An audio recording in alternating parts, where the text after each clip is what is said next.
Hello guys, welcome to RP academy. तो आज हम लोग का लास्ट चैप्टर है एएफएम का, दैट इज आपका यहाँ पर बजट एंड बजटरी कंट्रोल।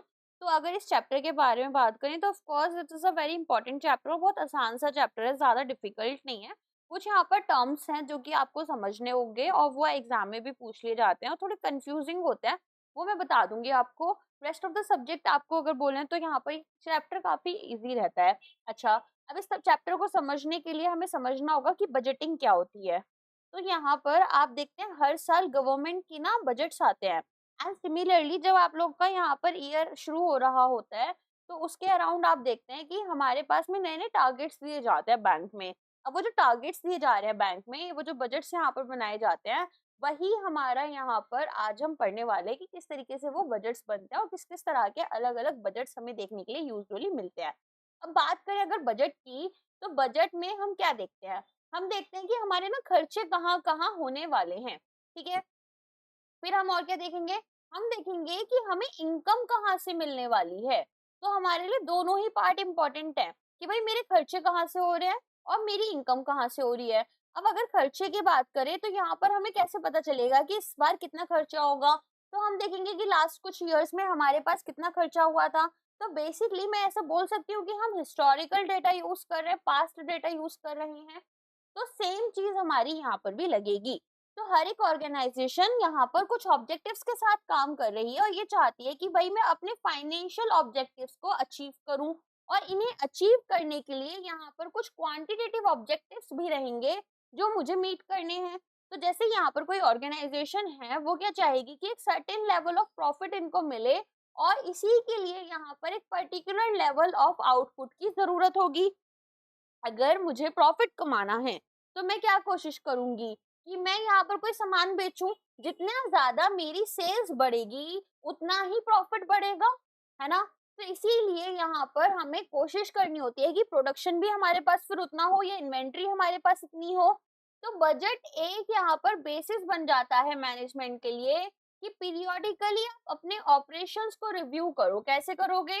अपनी एक्चुअल परफॉर्मेंस वर्सेस अपनी बजटेड परफॉर्मेंस आप देखोगे कि भाई एक्चुअल में यहाँ पर मैंने कैसा परफॉर्म किया और मैंने कैसा प्लान किया था, है ना। तो यहाँ पर हमें क्या करना है, एक effective tool of management control की तरह अपने बजट को यूज करना है। बजट आपका डिफरेंट होता है फोरकास्ट से। तो फोरकास्ट में हम क्या करते हैं, असेसमेंट कर रहे हैं कि भाई फ्यूचर में होने वाले जो इवेंट्स हैं, ठीक है, वो कैसे हैं। और बजट यहाँ पर एक ऑपरेटिंग एंड फाइनेंशियल प्लान है जो ये इम्प्लाई कर रहा है कि भाई डेफिनेट टारगेट्स हमारे लिए क्या रहेंगे। तो बजट में हमारे पास में हमें क्या देखने हैं, कुछ डेफिनेट टारगेट्स हमें पता करते हैं, और हमारे ऑपरेशंस हमें कैसे करने हैं, कितना यहाँ पर ऑपरेशन लेवल होना चाहिए, और फाइनेंशियल प्लान्स क्या हैं।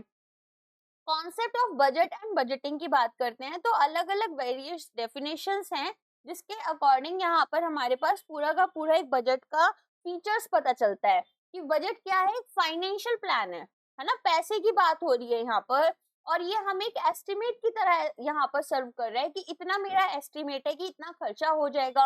अब अगर मैंने बोला कि 5 लाख मेरा एस्टिमेट है, तो हो सकता है 4.75 यहाँ पर मेरा जो है क्या होता है, कोई भी खर्चा हो रहा है, या फिर 5.25 हो जाए, या फिर ऐसा हो जाए कि 50000012 हो जाए। अब ऐसा तो नहीं है ना कि यहाँ पर एकदम परफेक्ट नंबर पता चलेगा।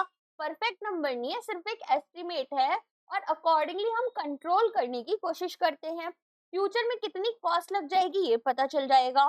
सिस्टमैटिक प्लान यहाँ पर बन जाता है कि किस तरह से मुझे मेरी मैन पावर को, मेरे मटेरियल को और बाकी जो रिसोर्सेज हैं उन्हें यूज करना है, ठीक है।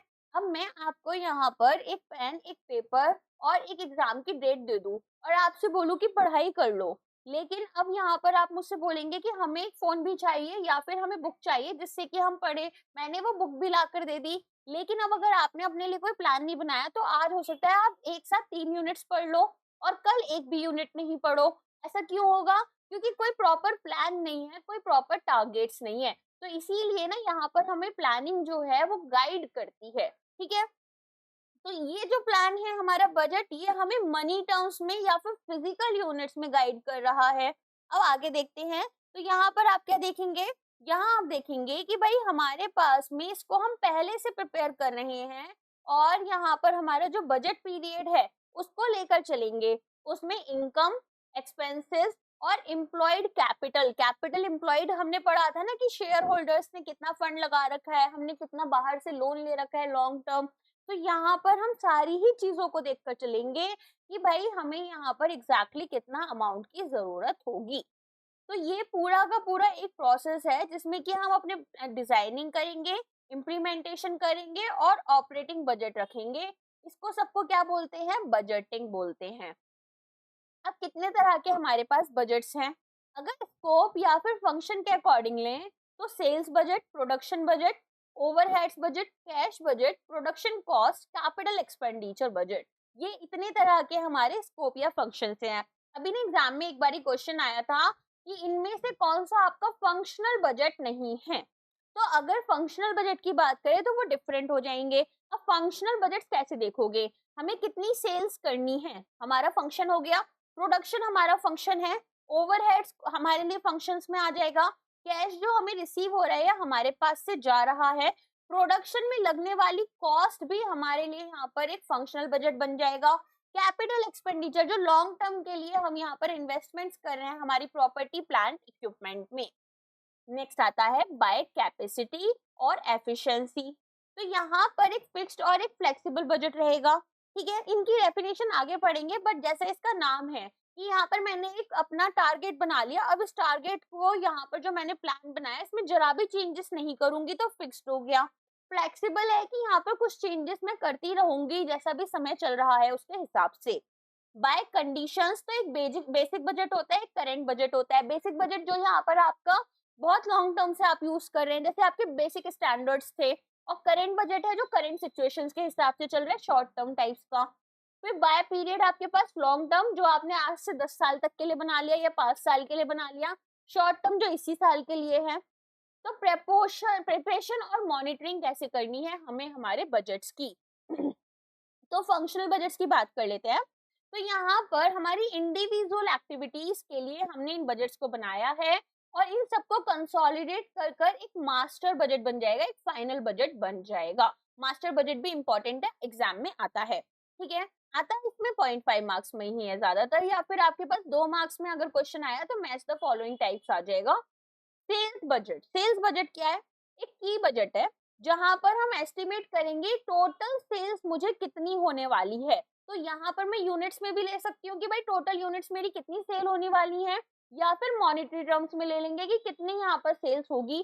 तो इंटरनल कैपेसिटी यहाँ पर हम देख सकते हैं, प्रोडक्शन कैपेसिटी क्या है, मेरे एक्सपेंशन के प्लान्स क्या है, प्राइसिंग पॉलिसी क्या रखनी है, मुझे अपने सामान को जब बेचना है उसका प्राइस क्या रखना है। ठीक है, आगे चलकर बिजनेस कितना एक्सपेंड करना है, प्रोडक्शन कितना करना है और न्यू प्रोडक्ट्स। देन आते हैं external factors.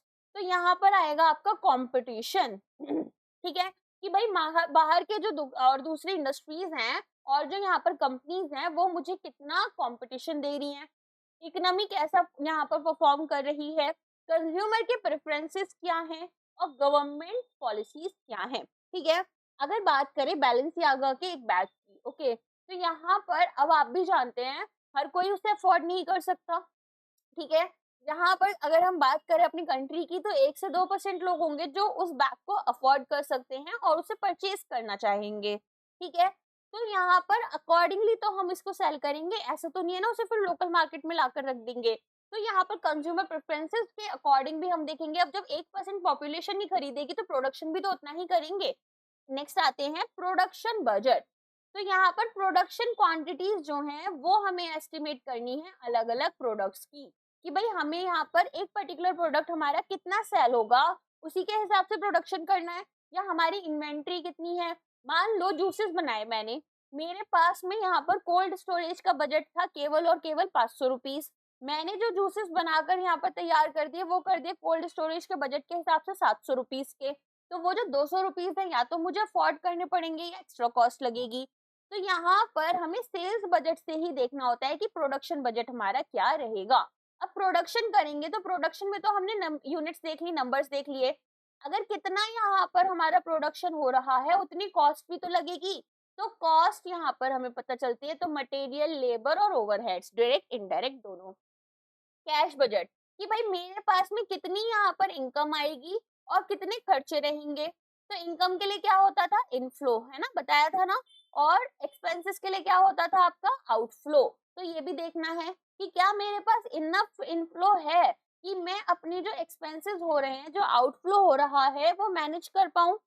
Capital expenditure budget, अब मुझे यहाँ पर बड़ी मशीन्स खरीदनी है, एक बार खरीदनी है और लंबे समय तक यूज करनी है, तो कैपिटल एक्सपेंडिचर, तो ताकि मैं अपने प्रोडक्शन कैपेसिटी को बढ़ा पाऊँ, एनहांस करूँ और इसकी एफिशिएंसी को, तो ये हमारा लॉन्ग टर्म और शॉर्ट टर्म दोनों के लिए तैयार किया जाता है। नेक्स्ट आता है मास्टर बजट। तो मास्टर बजट क्या है, अभी तक हमने कौन कौन से बजट पढ़े, सेल्स, प्रोडक्शन, प्रोडक्शन कॉस्ट, साथ में फिर हमने कैश बजट पढ़ा और कैपिटल एक्सपेंडिचर। जब मैं इन सबको एक साथ कंसोलिडेट कर कर एक फाइनल बड़ा बजट बनाऊंगी, तो ये कहलाएगा मेरा मास्टर बजट। नेक्स्ट आ जाते हैं फिक्स्ड और फ्लेक्सिबल बजट। फिक्स्ड बजट कौन सा है, यहाँ पर एक स्पेसिफिक प्लान्ड आउटपुट लेवल है हमारा, कि भाई मेरे को यहाँ पर इतना प्रोडक्शन करना है, या फिर मेरे पास में इतना सेल्स हो जाना चाहिए। अब दुनिया इधर से उधर हो जाएगी लेकिन मेरा बजट नहीं बदलेगा, तो ये एक्चुअल एक्टिविटी लेवल्स के हिसाब से नहीं चेंज हो रहे हैं, अनलेस की जो बिजनेस की कंडीशंस है वही सिग्निफिकेंटली बदल गई। अब बिजनेस यहाँ पर मेरा पहले जो था वो सिंपल यहाँ पर टी शर्ट बेचने का था, अब मैंने बिजनेस करा शर्ट्स बेचने के लिए, तो यहाँ पर कौन सी समझदारी होगी कि मैं टी शर्ट्स वाला ही बजट लेकर चलूं, तो तब तो मुझे चेंज करना है, अदरवाइज यहाँ पर सेम ही चलेगा। रिव्यूज यहाँ पर जो है, ठीक है, उसके अकॉर्डिंग हम इसे एडजस्ट नहीं करते कि भाई बजटेड और एक्चुअल कॉस्ट में कितना डिफरेंस है, उसके हिसाब से हम इसे चेंज नहीं करेंगे। ये हमारे शॉर्टर पीरियड्स के लिए बनता है जहां पर आउटपुट में वेरिएशन बहुत ही कम होगा। नेक्स्ट आता है flexible. Flexible that is not rigid, जो यहाँ पर चेंज नहीं होगा। तो यहाँ पर हम अलग अलग कॉस्ट पैटर्न्स देखेंगे कि भाई फिक्स्ड कॉस्ट पैटर्न क्या है, सेमी फिक्स्ड पैटर्न क्या है। तो यहाँ पर आपको जो आउटपुट में चेंजेस आ रहे हैं उसके हिसाब से हम इसको डिजाइन करते हैं, और यहाँ पर बजटेड कॉस्ट जो है, ठीक है, वो हमारी ली जाती है for any level of activity. Next यहाँ पर हम एडजस्ट करेंगे automatically as per actual activity levels, कि भाई हमारी एक्चुअल एक्टिविटी लेवल्स क्या हैं, उसके अकॉर्डिंग भी हम इनको एडजस्ट करते हैं। नेक्स्ट आता है बेसिक और करेंट बजट। तो मैंने बताया ना, बेसिक बजट वो है जो लॉन्ग सा टाइम से चल रहा है, 10 साल पहले बनाया था, मुगले आजम के यहाँ पर जमाने का चल रहा है, और उसी के हिसाब से हम देख रहे हैं ना, हमने इन्फ्लेशन कंसिडर करा ना कोई और फैक्टर कंसिडर करा, ठीक है। तो यहाँ पर लॉन्ग टर्म यूज के लिए है, बिना किसी चेंजेस को स्टैंडर्ड कंडीशंस को हम लेकर चलेंगे, आइडियल कंडीशंस एक तरीके से। करेंट बजट हमारी करेंट कंडीशंस के अकॉर्डिंग है, तो ज्यादा प्रैक्टिकल होगा और यहाँ पर इसको ज्यादा यूज किया जाता है, ये ज्यादा यूजफुल है as compare to basic budget. फिर आता है लॉन्ग टर्म और short term budgets. Long term budget क्या है कि भाई यहाँ पर हमारा एक पीरियड कवर होगा लॉन्गर देन 1 ईयर। तो जब हम यहाँ पर 1 साल से ज्यादा का समय लेकर चल रहे हैं, जैसे 2 साल, 5 साल, 7 साल, 10 साल, तो ये हमारी फोरकास्टिंग में और फॉरवर्ड प्लानिंग में हेल्प करेगा कि मुझे आज से 5 साल के बाद में मेरे क्या गोल्स हैं। तो कैपिटल एक्सपेंडिचर, R&D प्लानिंग, ये सब हमारी किस में आती है, लॉन्ग टर्म बजट में आ जाती है। देन आता है short term budget. Short term budget क्या होगा, तो यहाँ पर हम इसको 1 साल तक के लिए कवर करते हैं, जिसमें हमारी माइक्रो लेवल प्लानिंग चल रही है। अब यहाँ पर हमें लॉन्ग टर्म बजट को कॉम्प्लीमेंट करना है, और जितने भी इमीडिएट ऑपरेशनल नीड्स हैं इन्हें भी हम एड्रेस करते हुए चलेंगे, ठीक है। बजटरी कंट्रोल सिस्टम की बात कर लेते हैं अब हम, कि भाई बजटरी कंट्रोल सिस्टम हमें कैसे फॉलो करना है। तो हमने ये देखा कि बजट हमारे मैनेजमेंट के डिसीजन मेकिंग में हेल्प करता है और कंट्रोलिंग में हेल्प करता है। तो ऑफ कोर्स बजटरी कंट्रोल तो हमें पढ़ना ही है। इसमें हम देखेंगे कि स्टैब्लिशमेंट कैसे हो रहा है बजट्स का, इससे रिलेटेड हमारे जो एग्जीक्यूटिव्स हैं उनकी क्या क्या रिस्पॉन्सिबिलिटीज हैं, ठीक है। और यहाँ पर जो भी हमें पॉलिसीज बनानी है या पॉलिसीज हमने जो बनाई है वो क्या चीजें हमसे डिमांड कर रही हैं। कॉन्टिन्यूसली हम यहाँ पर एक्चुअल और बजटेड रिजल्ट्स को कंपेयर करेंगे कि हमने कितना कॉस्ट सोचा था, कितना लग गया, कितनी सेल सोची थी अब तक हो जानी चाहिए, कितनी हो गई, ताकि इंडिविजुअल एक्शंस को हम सिक्योर करें कि भाई यहाँ पर हम एक ऑब्जेक्टिव जो है पॉलिसीज के उन्हें अचीव कर पाए। और यहाँ पर एक बेसिस प्रोवाइड हो जाता है कि अगर कुछ रिविजन करने, कुछ चेंजेस करने हैं तो वो भी हम कर पाए। बजटरी कंट्रोल सिस्टम में हमारे पास क्या क्या है कि सबसे पहले तो अपने बजट्स को बनाओ, उन्हें अप्रूव करवाओ। उसके बाद में कितना आपने एक्चुअली अटेन किया और क्या आपने सोचा था कि आप कर लोगे, बजट क्या बनाया था। फिर कंट्रोल आपकी परफॉर्मेंस पर और कॉस्ट पर होना चाहिए in different parts of a business. तो यहाँ पर आपको करेक्टिव एक्शन लेना पड़ेगा, रेमेडियल मेजर्स फॉलो करने होंगे और बजट्स के रिवीजन करने रहेंगे। बजट में अगर हम बात करें, प्लानिंग तो हमें करनी है फ्यूचर पीरियड की, लेकिन साथ में हमें कॉन्टिन्यूसली कंपेयर करना है कि एक्चुअल रिजल्ट्स क्या है और बजट में हमने क्या सोचा था। तो बोल सकते हैं कि बजटरी कंट्रोल एक लॉजिकल एक्सटेंशन है बजटिंग का। ठीक है, बजटिंग हमने कर ली, अब हमें यहाँ पर कंट्रोल कर कर इसके तरफ चीजों को फॉलो करवाना है। तो यहाँ पर आप क्या देखेंगे कि हमारे पास कुछ टारगेट्स को फिक्स किया गया और देखा क्या हमारी एक्चुअल परफॉर्मेंस इनके हिसाब से कैसी चल रही है। अब आती है बात बजट पीरियड की। तो बजट पीरियड हमारा कैसा हो सकता है, 1 साल का हो सकता है, 1 क्वार्टर का हो सकता है, हाफ ईयरली हो सकता है, 5 साल का हो सकता है। तो पीरियड जिसके लिए हमने बजट तैयार करा। कंट्रोल पीरियड क्या होगा कि सब डिवीजन की हमने बजट पीरियड की यहाँ पर, जिसमें कि हमारी परफॉर्मेंस को हमने रिव्यू करा। बजटरी कंट्रोल एक रिजिड सिस्टम नहीं है, रेदर ये क्या है कि डायनेमिज्म लेकर आ रहा है, आपको डायरेक्शंस प्रोवाइड कर रहा है, इनिशिएटिव्स एनकरेज करेगा, जबकि जो कॉम्प्लेक्सिटी है उसको प्रिवेंट करेगा। ऐसा नहीं है कि कॉम्प्लेक्सिटी को आपकी बढ़ा दे, आपको यहाँ पर इनिशिएटिव्स ले पाओ, इस तरीके से एनकरेज करेगा कि नए नए इनिशिएटिव्स लाओ ताकि हम अपने जो गोल्स हैं उन्हें अचीव कर पाए या बेटर परफॉर्म कर पाए। रोलैंड विलियम ने यहाँ पर डिस्टिंक्शन प्रोवाइड की कि बजट क्या है, हमारे इंडिविजुअल ऑब्जेक्टिव्स है डिपार्टमेंट के, और बजटिंग क्या है कि किस तरीके से आप इस बजट को प्रिपेयर कर रहे हो। तो act of preparing the budget. और बजटरी कंट्रोल क्या है कि भाई जो एक्चुअल में हो रहा है और जो हमने प्लान किया उनमें क्या डिफरेंस है और उसको डिफरेंस को खत्म करने की कोशिश। तो एक मैनेजमेंट टूल है यहाँ पर जिसमें कि हम यहाँ पर प्लानिंग और कंट्रोलिंग कर रहे हैं। तो एडवांटेजेस क्या है बजटरी कंट्रोल सिस्टम के, ये एक नेविगेशन की तरह काम कर रहा है कि भाई एक यहाँ पर हमारे पास में पास्ट इवेंट्स का पूरा लॉग है और हमें यहाँ पर ऑन कोर्स रहना है। ठीक है, तो नेविगेटर कॉन्स्टेंटली चेक करता रहेगा कि भाई हमारी पोजीशन अगेंस्ट द प्लान कैसी है और करेक्टिव एक्शन लेगा। मेन एडवांटेजेस क्या है, यहाँ पर जो प्लान्ड ऑब्जेक्टिव्स हैं उन्हें अचीव करने की प्रोबेबिलिटी बढ़ जाएगी, ऑप्टिमम यूटिलाइजेशन हो पाएगा हमारे सभी रिसोर्सेज का, स्पेशली जो स्कैर्ड रिसोर्सेज हैं, यहाँ पर स्कार्स है जिन पे स्कार्सिटी बहुत ज्यादा फेस कर रहे हैं। कोऑर्डिनेशन यहाँ पर हमारी इंप्रूव हो जाती है अमंग वेरियस फंक्शनरीज। हम प्रोएक्टिव थिंकिंग को एनकरेज करते हैं और एक्शंस लेते हैं। प्रोएक्टिव थिंकिंग क्या है कि कुछ होने से पहले हमने उसे कंट्रोल कर लिया, यहाँ पर होने नहीं दिया। डेलीगेशन ऑफ अथॉरिटी यहाँ पर प्रमोट हो जाती है, जबकि अकाउंटेबिलिटी इनकलकेट हो रही है लोगों में। परफॉर्मेंस इवैल्यूएशन यहाँ पर ज्यादा ट्रांसपेरेंट हो जाएगी। लिमिटेशंस क्या है बजटरी कंट्रोल सिस्टम की, तो अनरियलिस्टिक बजट अजम्पशंस जो हैं वो यहाँ पर कॉन्फ्लिक्ट्स हमारे बीच में क्रिएट कर देती हैं। बजट्स जो हैं वो हम बोल सकते हैं कि फ्यूचर है। ठीक है, और रैपिड चेंजेस अगर कंडीशंस में हो रहे हैं तो वो हमारे बजट्स को इररेलेवेंट बनाएंगे। ह्यूमन एस्पेक्ट्स की बात करें तो वो यूजुअली यहाँ पर नेग्लेक्टेड होती हैं अगर हम बहुत ज्यादा फोकस करेंगे हमारे मॉनिटरी या क्वांटिटेटिव फैक्टर्स पर।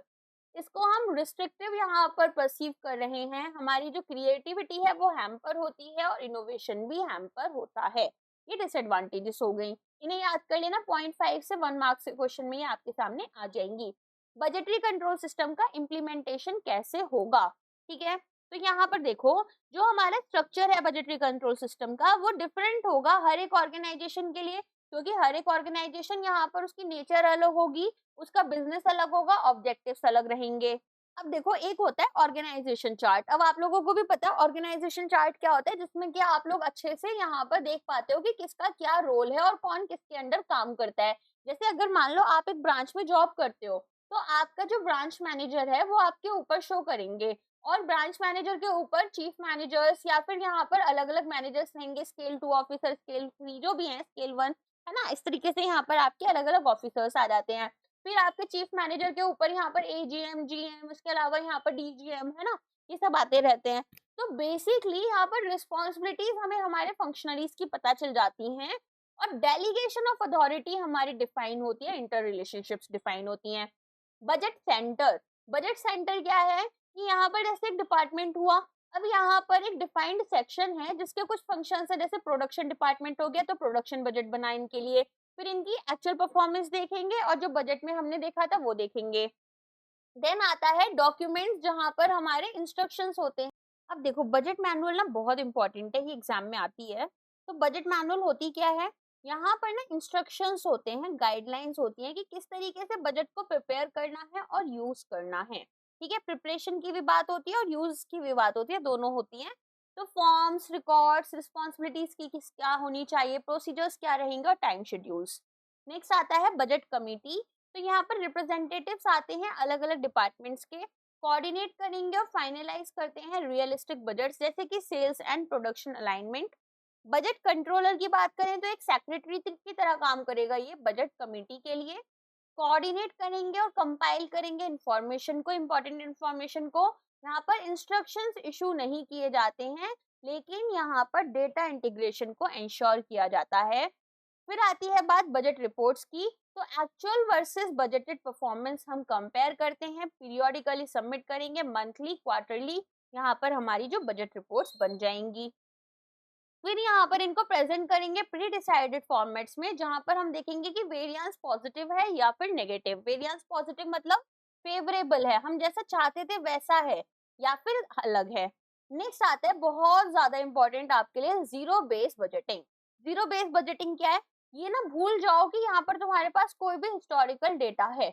ये बोलता है कि तुम ना ऐसा सोचो कि बिल्कुल नया नया काम शुरू कर रहे हो, और फिर देखो कि तुम्हें यहाँ पर कितने एक्सपेंसेस हो सकते हैं और कितनी इनकम हो सकती है। ये ऐसा क्यों कर रहे हैं, ये बोलते हैं कि तुम क्रिएटिविटी लेकर आओ, बेस्ट वेज ढूंढो, यहाँ पर किसी भी काम को करने के लिए इनोवेशंस लेकर आओ, आप कुछ नया करो। ठीक है, तो इसीलिए यहाँ पर जीरो बेस बजटिंग है। जीरो बेस, जीरो बेस मतलब पहले से कोई बेस नहीं है, कोई पुराना डेटा, हिस्टोरिकल डेटा तुम्हारे पास प्रेजेंट नहीं है। हो सकता है ऑर्गेनाइजेशन के पास हो, लेकिन ऑर्गेनाइजेशन इसको क्यों यूज कर रही है, ताकि यहाँ पर कुछ इनोवेशन ला पाए। तो एक रेडिकली डिफरेंट अप्रोच है ट्रेडिशनल बजटिंग से। यहाँ पर ट्रेडिशनल बजटिंग में हम प्रीवियस ईयर की फिगर्स देखकर नए ईयर की फिगर्स बनाते हैं। जैसे हम ये देखेंगे कि अच्छा पिछले साल ना 50 यूनिट्स बिकी है, तो इस साल कोशिश करनी है 75 यूनिट्स बिके, ऐसे ही होता है ना। लेकिन जीरो बेस बजटिंग कह रहा है पिछले साल क्या हुआ ये मुझे कुछ नहीं जानना, मेरे पास इसको जीरो मानकर चलो, अब क्या होगा उसके बारे में बात करो। तो जीरो से शुरू करो, और पास्ट डेटा को लेकर यहाँ पर कोई भी रेफरेंसेस नहीं लिए जाते। हर एक एक्सपेंस को आप जस्टिफाई ऐसे कर रहे हो जैसे कि ये पहली बार हुआ है। एग्जाम्पल, ट्रेडिशनल बजट में इसने बोला कि जो सेल्स है वो लास्ट ईयर 50 करोड़ की हुई, तो यहाँ पर नेक्स्ट ईयर का बजट हमारा 55 करोड़ का रहेगा। तो जीरो बेस बजटिंग में हम ये अज्यूम करते हैं कि जो 50 करोड़ रुपीस हैं वो यहाँ पर मेरे लिए एक बेस है। ठीक है, ये जो मेरे पास में 50 करोड़ रुपीस हैं ये बेस हैं, और कंपनी को अब रीअसेस करना है कि इसका ट्रू पोटेंशियल कितना है, पास्ट फिगर्स को यूज नहीं करना। तो सीमा के डेफिनेशन के हिसाब से एक ऐसा मेथड है बजटिंग का जहां पर सभी एक्टिविटीज को हम री इवेल्युएट करेंगे जब भी बजट हमारा सेट होगा, और डिस्ट्रिक्ट लेवल ऑफ यहाँ पर हमारी हर एक एक्टिविटी को वैल्यू किया जाएगा, और एक कॉम्बिनेशन यहाँ पर चूज करेंगे कि किस तरीके से हमारे पास जो फंड्स अवेलेबल हैं हम उन्हें यूज कर सकते हैं। की कैरेक्टरिस्टिक्स क्या है, हर एक प्रोग्राम एक्टिविटी यहाँ पर फ्रेश जस्टिफिकेशन लेकर आएगी। ठीक है, अब यहाँ पर हर एक बजट ऑब्जेक्टिव जो है उसे री एग्जामिन किया जाएगा ताकि अब फ्रेश स्टार्ट करें। इवेलुएट करेंगे कि क्या क्या ऑल्टरनेटिव्स प्रेजेंट हैं, कौन कौन से एफिशिएंट मेथड्स हैं हमारे पास रिसोर्स यूटिलाइजेशन के। एग्जिस्टिंग बजटिंग प्रोसेसेस को हम कॉम्प्लीमेंट करेंगे, एक deeper layer of security add करने की कोशिश करेंगे। एडवांटेजेस क्या हैं, परपेचुएटिंग इनएफिशिएंट एक्सपेंडिचर्स को अवॉइड करेंगे, टाइम कंज्यूमिंग होगा, और यहाँ पर ये हमारे लिए डिटेल्ड एनालिसिस की जरूरत होगी। कोई भी पास बजट हमारे पास नहीं है ये हम मानकर चलते हैं। नेक्स्ट आता है प्रोग्राम बजट। प्रोग्राम बजट यहाँ पर ज्यादातर गवर्नमेंट्स यूज करती हैं। अब ये यूज क्यों होता है, हम ये कोशिश करते हैं कि हम यहाँ पर कोई नया प्रोजेक्ट शुरू कर रहे हैं या कोई एक नया इनिशिएटिव लेकर आ रहे हैं, जो हमें लॉन्ग टर्म बेनिफिट्स देगा, ठीक है। जैसे कि मान लो यहाँ पर मैंने एक वोकेशनल ट्रेनिंग प्रोग्राम शुरू किया। अब वो वोकेशनल ट्रेनिंग प्रोग्राम जब मैंने शुरू किया गरीब स्टूडेंट्स के लिए, तो यहाँ पर पैसा जो है वो काफी हाई लग जाएगा, मगर बाद में इन सभी लोगों को जॉब मिलेगी और देश की इकोनॉमी को काफी अच्छा पुश मिल जाएगा। तो इस तरीके से प्रोग्रामिंग बजट होती है। एक और सिंपल से एग्जाम्पल देती हूँ। तो यहाँ पर जब मैं कॉलेज में थी तो मेरे जो कॉलेज के डायरेक्टर थे, उन्होंने cloud computing, internet of things, big data, इन सब के ना सर्टिफाइड प्रोग्राम शुरू किए थे, सर्टिफिकेशन प्रोग्राम्स, जो कि फ्री थे सभी स्टूडेंट्स के लिए। बट उसमें कंडीशन थी उनकी कि जो भी स्टूडेंट्स एनरोल करेंगे, अगर वो एक भी दिन यहाँ पर एब्सेंट रहते हैं, तो उस पूरे के पूरे प्रोग्राम का जो बजट था वो 40,000 रुपीज था। तो आपको इतना फाइन देना है। And now one of my friends whose parents were facing the divorce thing, okay, she could not attend that after enrolling in it, so she had to actually pay that much amount. तो उन्होंने इस तरीके की यहाँ पर एक punishment भी रखी थी, चीजें भी की थी। तो ये जो पूरा का पूरा प्रोग्राम शुरू हुआ, अब ये पूरा प्रोग्राम कैसे था? ये पूरा का पूरा प्रोग्राम यहाँ पर इस पर्पज से था कि हमें क्या करना है, हमें यहाँ पर लॉन्ग टर्म बेनिफिट लाना है। अब स्टूडेंट्स को ऐसे यहाँ पर कोर्सेज मिल रहे हैं, तो यहाँ उनको अच्छे प्लेसमेंट्स मिलेंगे। जब प्लेसमेंट्स अच्छे मिलेंगे तो कॉलेज का भी नाम होगा, कॉलेज का नाम होगा तो लॉन्ग टर्म में लोग उनके पास आएंगे। तो एक ऐसा बजट है जो कि एक स्पेसिफिक एक्टिविटी या प्रोग्राम के लिए हमने बनाया, जिसमें कि हमारे रिवेन्यू, एक्सपेंडिचर और एक्सपेक्टेड रिजल्ट्स हम देखेंगे। तो एक मैनेजमेंट इंस्टीट्यूट ने एक प्रोग्राम बनाया जिसमें कि वो स्पेशल ट्रेनिंग प्रोग्राम दे रहे हैं मिड लेवल एग्जीक्यूटिव्स के लिए। अब एक गवर्नमेंट अथॉरिटी ने एक बजट बनाया ताकि एक सेफ्टी ड्राइव शुरू करें या फिर पोलियो वैक्सीनेशन प्रोग्राम। तो इसके फीचर्स क्या है कि एक स्पेसिफिक प्रोग्राम शुरू कर रहे हैं और यहाँ पर उसी पर फोकस होगा, ना कि पूरे ऑर्गेनाइजेशन पर।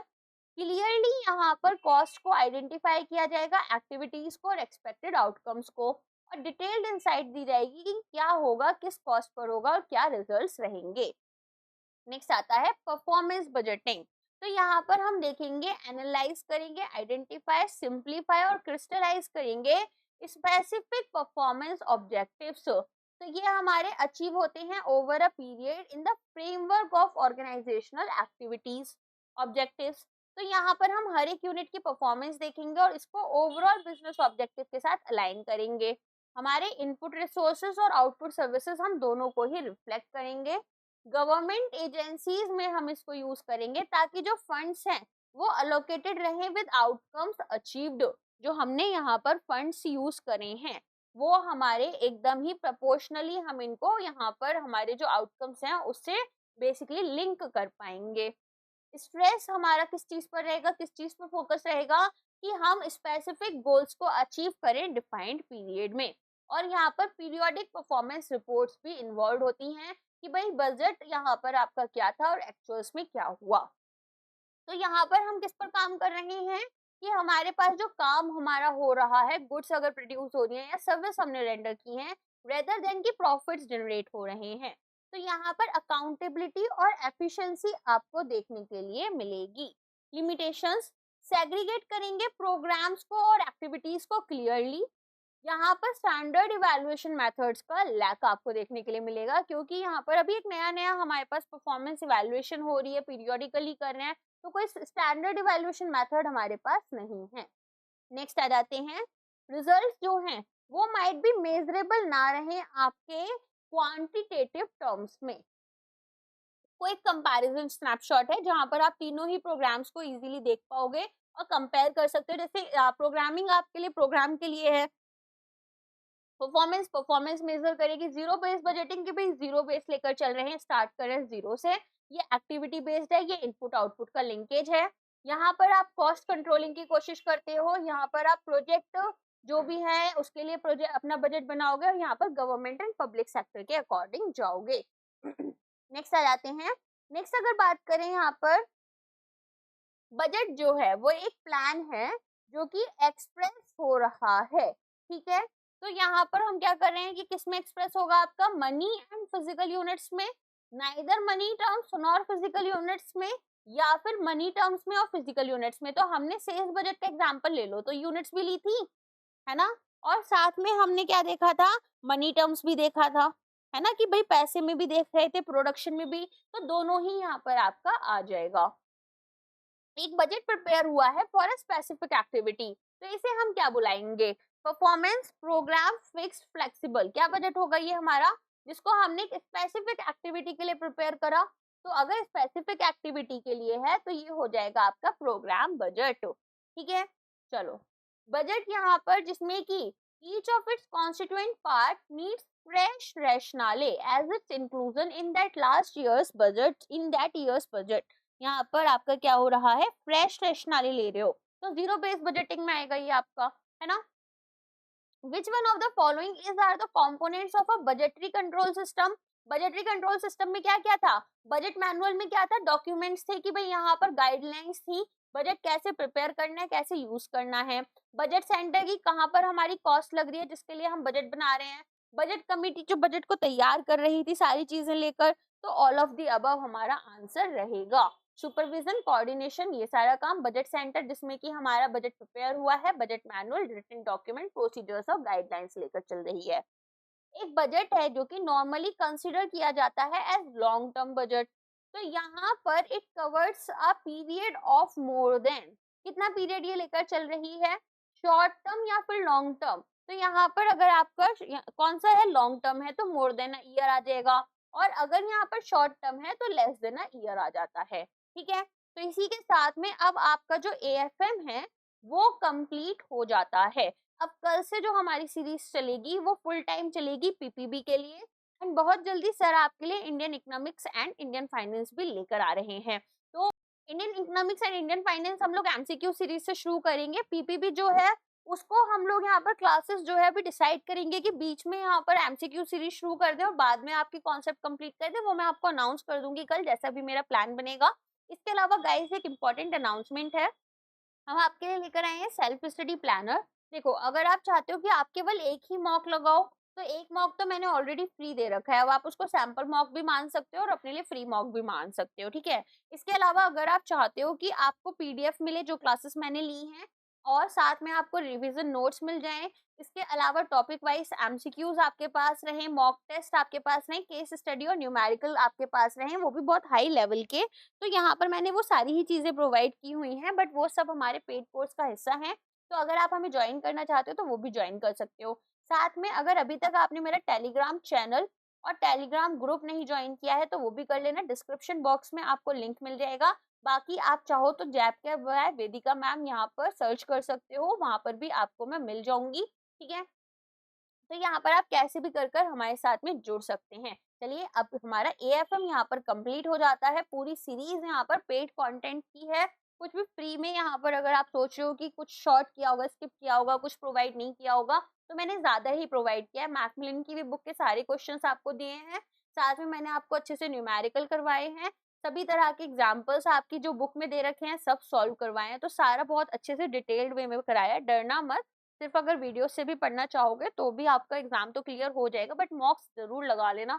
मॉक्स क्यों लगा लेना, क्योंकि इस बार एएफएम का पेपर टफ आया था, और जिन लोगों का कोई यहाँ पर बेसिकली ऐसा बोल सकते हैं बैकग्राउंड नहीं था, उन्हें काफी दिक्कत हुई थी। क्योंकि क्यों दिक्कत होती है उसमें, देखो, पढ़ाने वाले की या पढ़ने वाले की गलती नहीं है, बस ये है कि हमारी प्रैक्टिस कम हुई है। अब अलग अलग तरह के क्वेश्चन आते हैं तो थोड़ा हमें लगता है कि चलो ये तो मुझे आ गया, ये तो आसान है, बट क्वेश्चन सॉल्व करने में ना ब्रेन एप्लीकेशन वाला पार्ट फॉलो करता है। फिर अभी तो आप सुन रहे हो, समझ रहे हो, खत्म, लेकिन तब थोड़ा एप्लीकेशन के टाइम पर गड़बड़ हो जाती है, और कॉन्फिडेंस लेवल भी थोड़ा सा यहाँ पर मैटर करते हैं एग्जाम में, आपको पता ही है।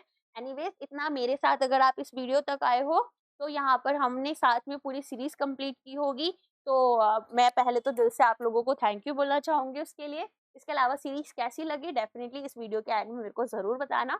चलो, अब मिलते हैं हमारी नेक्स्ट सीरीज में, आज के लिए बस इतना ही। Thank you so much.